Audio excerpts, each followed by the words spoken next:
When I start seeing this blind happiness, I prepare my investments for when everything comes crashing back to reality. Before the 2008 financial crisis, there was a couple of things that I noticed that really made me cautious about investing.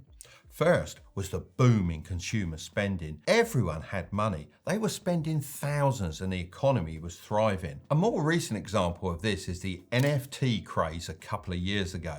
Never in a million years would I have thought that people would buy JPEG image files for millions of dollars.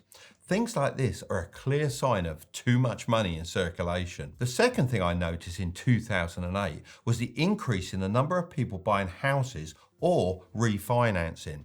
This is because it was easier than ever to get credit as the housing market was booming, which meant if people were unable to pay their mortgages, then the banks could take back the properties without losing any money. Now, it's one thing noticing these little clues, but it's another thing actually taking action and preparing yourself. Between 2007 and 8, I could have just gone along with the crowd, as the general herd mentality was that everything was great and nothing would ever go wrong. But instead, I started to prepare my investments for the worst. At the time, lots of my friends and fellow business owners didn't quite understand the decisions I was making.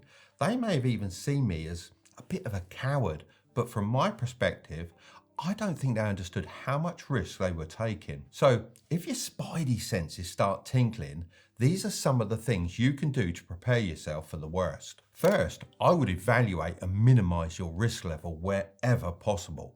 Personally, I'm not focused on chasing crazy high returns as that's unsustainable for the long term.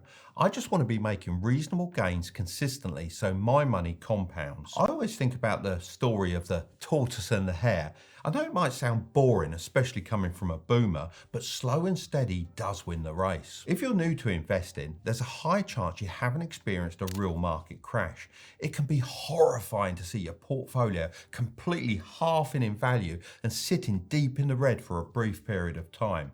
So you have to ask yourself if you could mentally handle this kind of drop without selling your investment. Secondly, I would start to reduce my leverage. Now, on one hand, leverage is a great way to accelerate wealth, but it can also be very dangerous. The thing is, if a stock crashed too far, then your investing platform may issue a margin call, which means you have a limited amount of time to pay off your debts. And if you don't, your brokerage may sell your stocks at the bottom of the market to recover the money you borrowed.